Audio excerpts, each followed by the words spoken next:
You've been doing everything you believed was right. You've stayed patient. You've shown understanding. You've been extremely careful not to push too much or ask for more than they could give. Still, they keep pulling away.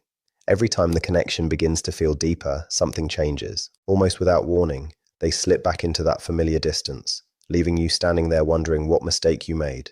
But what if the truth is that you didn't make one at all? What if the words you've been holding back, the conversation you've avoided because you were afraid it might create conflict, were actually the very thing that could have changed the direction of everything? There is one boundary, just one, and when you establish it in the right way, it creates a shift that seems almost impossible. It can make someone who usually runs from closeness stop running. It helps them experience something they rarely feel in relationships. And that single experience can transform someone who instinctively pulls away into someone who genuinely chooses to stay.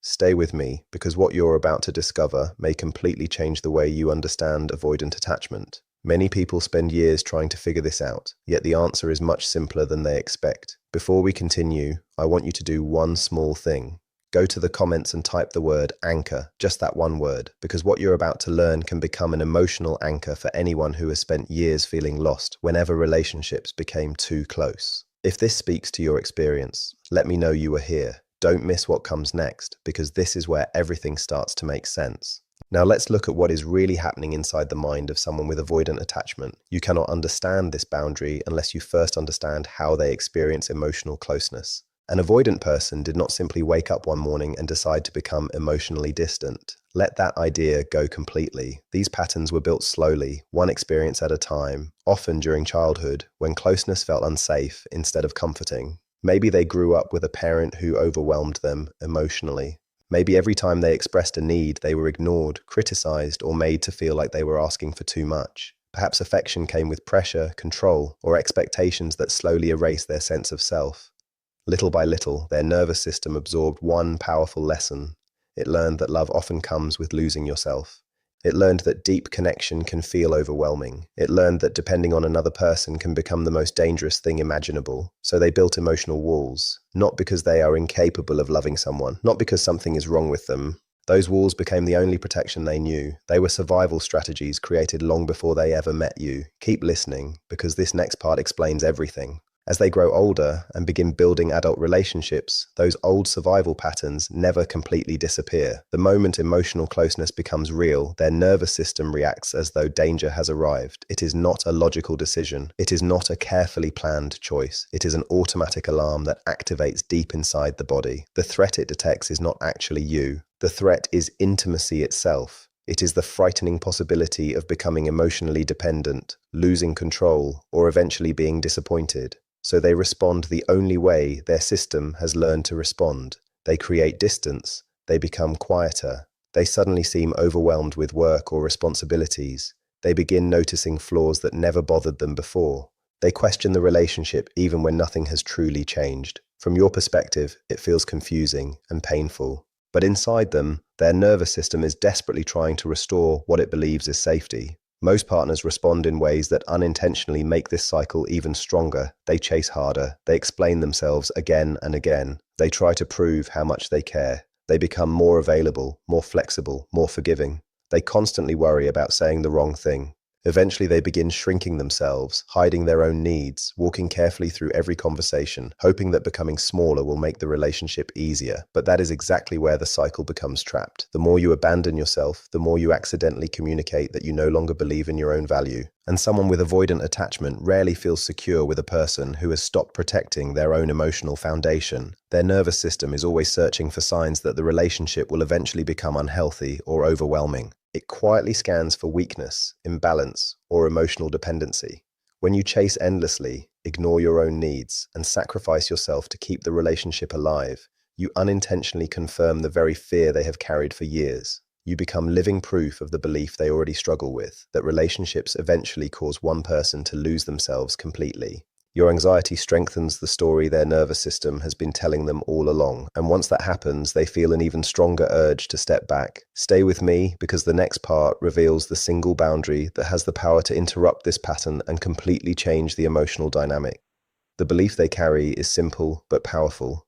They believe love creates instability. They believe getting close means losing who you are. That is exactly why the boundary that changes everything is so different from what most people expect. It is not a boundary designed to control their actions. It is not a list of rules you hand them. It is not an ultimatum or a threat meant to force a decision. Instead, it is a boundary that protects your own involvement in the relationship. It sounds something like this: I will no longer continue investing in someone who repeatedly shows me they cannot truly invest in me. That is the boundary, nothing more. But the way you carry it matters far more than the words themselves, the calm behind it, the confidence within it, the quiet certainty that you will honor your own worth no matter what happens. That is what determines whether this boundary creates change or simply becomes another emotional argument. Stay with me, because this is where everything begins to shift. This boundary communicates several powerful messages at the same time. The first message is strength without fear. Someone with avoidant attachment has rarely experienced a person who genuinely loves them while also holding firmly onto their own identity. Most people who cared for them eventually gave up pieces of themselves. They became smaller, they pleaded for attention, they chased harder, they slowly revolved their entire world around the relationship. Ironically, that desperate pursuit becomes overwhelming to the avoidant nervous system, not because they lack feelings, but because it confirms what they have believed since childhood, that love eventually demands you give up yourself. When you calmly hold your boundary without anger, blame, emotional games, or dramatic exits, and you simply turn your attention back toward your own life, something remarkable begins happening inside them.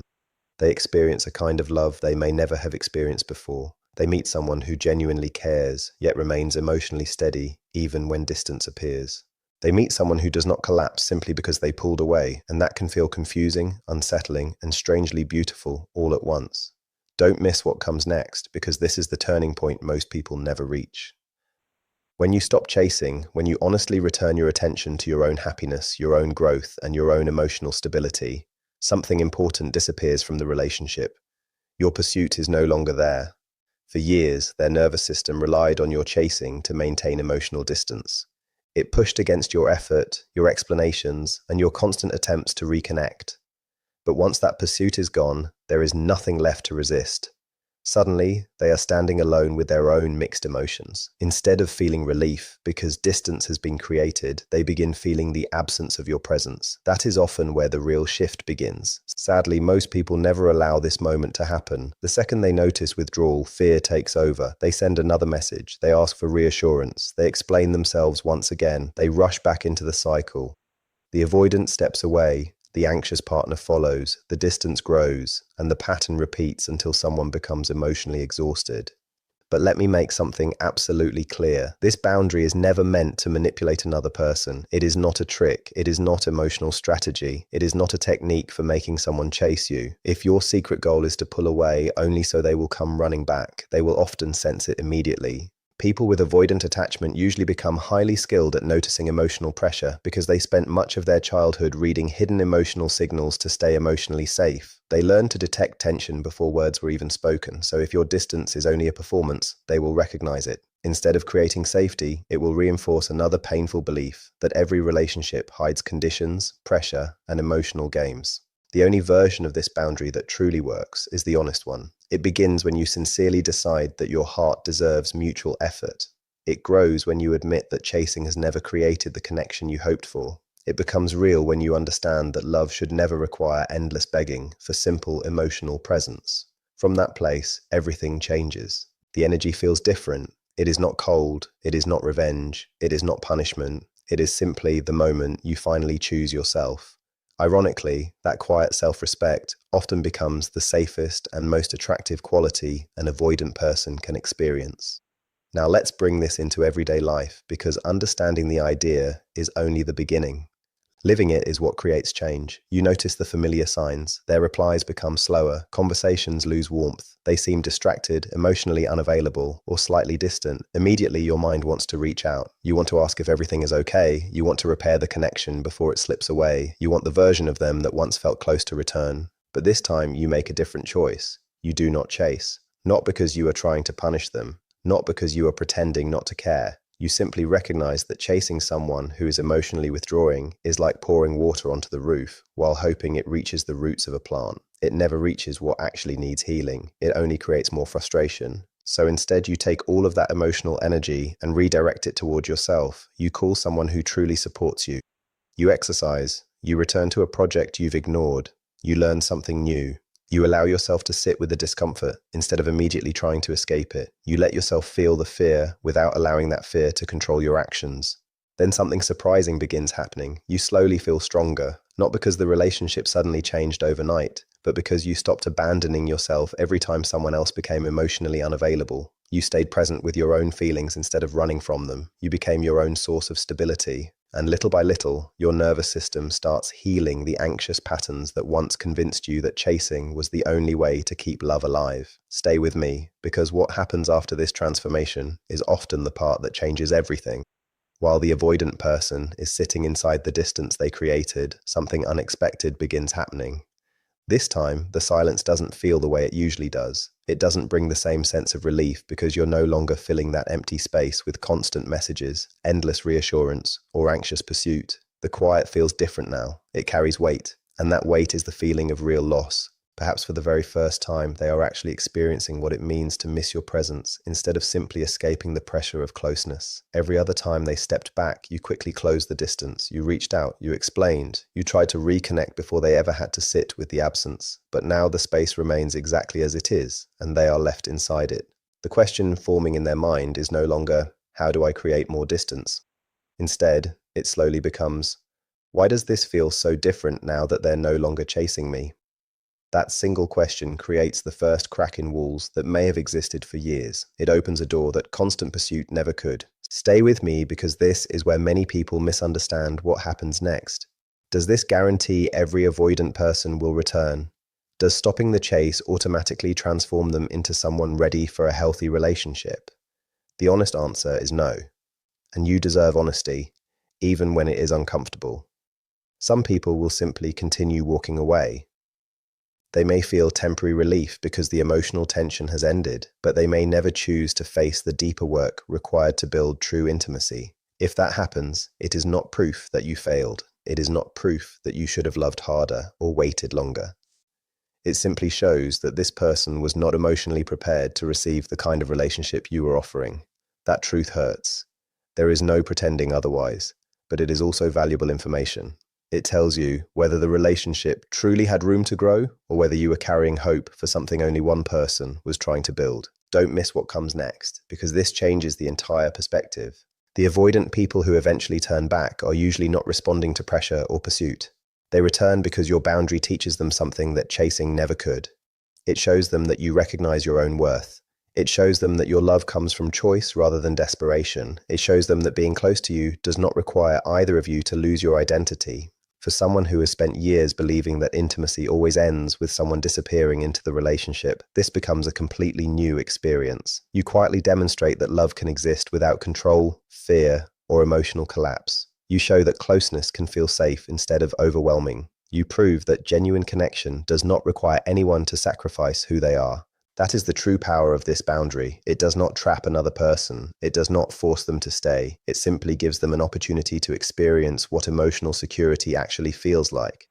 Instead of the exhausting push and pull they have always known, they encounter steady, grounded affection, a calm presence that quietly says, I care about you deeply, but my life does not depend on your approval. For a nervous system that has spent years believing love always ends in abandonment or emotional suffocation, that message can completely reshape the way relationships are experienced. But there is another truth that often gets overlooked, and it may be even more important than anything we've discussed so far. This boundary only works when your own healing is becoming real. If you are secretly hoping this boundary will fix them, it loses its strength. If you are setting it from anger, resentment, or months of unspoken frustration, it carries tension that they will immediately notice. The words may sound healthy, but the emotional energy underneath them tells a different story, and that hidden tension often becomes another reason for them to step away. The boundary must come from somewhere calm, somewhere steady, somewhere that has honestly accepted the possibility that protecting yourself could mean losing the relationship. Not pretending to be okay with that outcome, truly accepting it. That level of peace changes everything. Reaching that place requires looking inward with complete honesty. It asks difficult questions that many people spend years avoiding. Why have you continued chasing someone who repeatedly creates distance? Why does emotional unavailability feel so difficult to let go of? Why does inconsistency sometimes feel more emotionally powerful than steady, dependable love? Sit with those questions for a moment because the answers often reveal far more than the relationship itself. Sometimes the attraction to an avoidant partner is not really about them. Sometimes it is connected to wounds that existed long before they entered your life. Old experiences quietly shape new relationships without us even realizing it. Maybe, as a child, you learned that love had to be earned. Maybe attention arrived only after effort, achievement, or emotional sacrifice. Maybe someone important was warm one day and distant the next, teaching your nervous system that inconsistency was normal. Over time, you learned to work harder whenever someone pulled away.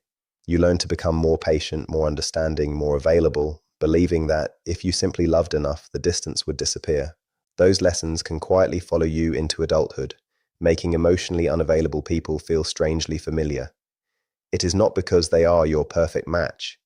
It is because your nervous system recognizes the pattern. Real healing begins when you stop confusing familiarity with love. It begins when you realize that healthy relationships are not built by constantly proving your worth. They are built by two people who willingly choose each other without either person having to disappear in the process. And that realization may be the greatest gift this entire journey has to offer. Stay with me, because the final piece brings everything together in a way that changes how you see both yourself and every relationship that follows. If that is what has been happening inside you, then this boundary is not only for the other person, it is also for you. It is the moment you decide to stop repeating an old emotional pattern with someone who cannot give you today what you needed years ago. That is where the real healing begins. And that healing changes far more than one relationship. It changes every relationship that follows. Once you heal your side of the pattern, once you become someone who no longer chases emotional unavailability, everything begins to shift. You stop being drawn toward people who constantly keep you guessing. You stop confusing emotional distance with emotional depth. The people who once seemed exciting simply because they were hard to reach begin to feel emotionally draining. At the same time, the people who are steady, caring, dependable, and emotionally present no longer seem boring. They begin to feel peaceful.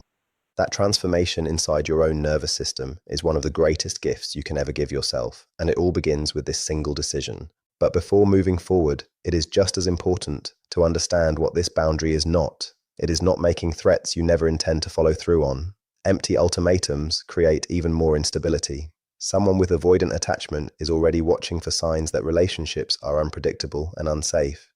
If you say you're leaving but stay anyway, or promise you'll stop reaching out but continue doing it, your actions no longer match your words. That inconsistency reinforces their fears instead of calming them. Only promise what you are truly prepared to do.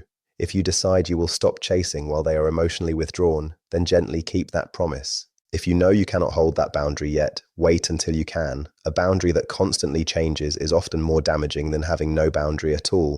Stay with me, because this next distinction changes everything. This boundary is also not silent treatment. There is a huge difference between quietly redirecting your attention back toward your own life because you genuinely need to heal and refusing to speak simply to make someone feel guilty.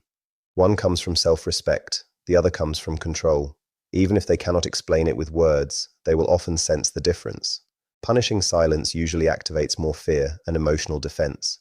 Healthy distance creates room for clarity. It allows both people to experience the relationship honestly instead of reacting to constant emotional pressure. You also do not need to become cold, distant, or emotionally unavailable yourself. You can remain kind, you can still care deeply, you can continue wishing them well. The boundary is not about closing your heart, it is about protecting where your emotional energy goes. Instead of constantly pouring your attention into someone who cannot meet you, you keep your heart safely rooted within yourself while allowing them the opportunity to choose whether they are willing to meet you there. And remember, this is not necessarily forever. It is not a permanent wall built to keep everyone out. It is simply a pause that allows the truth to reveal itself. Either they begin moving toward you with genuine effort, consistent actions, and emotional responsibility, or they do not. Either way, you receive the clarity you deserve. As painful as one outcome may feel, both are healthier than remaining trapped in endless uncertainty, always waiting for someone who keeps moving farther away. Every outcome gives you valuable information. Every outcome moves your life forward, and moving forward, even through pain, is always healthier than remaining stuck in the same exhausting cycle. Don't miss this final part, because it may be the most important message of all. I want you to remember one thing above everything else. You are not the problem. Your ability to love is not the problem. Wanting closeness, consistency, and emotional partnership is not weakness. It is not being too much. It is one of the most natural human desires you can have. The difficulty comes from trying to pour genuine love into a relationship that cannot yet fully receive it, then blaming yourself when it slips away. The avoidant person in your life is not the enemy. They are someone whose nervous system learned to protect itself in ways that now make intimacy feel frightening. That deserves understanding. It deserves compassion. But compassion never requires self-sacrifice. Compassion does not mean endlessly giving while receiving almost nothing in return. Compassion does not mean continuing to reach for someone who repeatedly steps away. You can deeply understand another person's pain while still deciding not to become a permanent casualty of that pain. Those two truths can exist together. The boundary allows both to exist at the same time. It quietly says, I understand your struggles, I care about what you've been through, and I will no longer lose myself while waiting for you to decide whether you can meet me halfway. That is the boundary that truly changes everything. Not because it promises they will return, but because it guarantees that no matter how this story ends, you will know you remained faithful to yourself. You refused to disappear. You became the person who stood beside yourself when no one else could. That is the moment the old cycle finally ends. So take a deep breath and allow these ideas to settle. You do not have to master them overnight. You only need to practice them one decision at a time. Every moment you choose your own peace instead of chasing unavailable love, you are healing. Every time you return your attention to your own growth, instead of losing yourself in someone else's uncertainty, you become stronger. You become emotionally available for the kind of relationship built on mutual effort instead of constant pursuit. Whether that future is with the person who finally chooses to grow or with someone completely new, one thing is certain: you will be ready, because you will have done what so many people never allow themselves to do. You will have chosen yourself first. And once that happens, everything begins to change.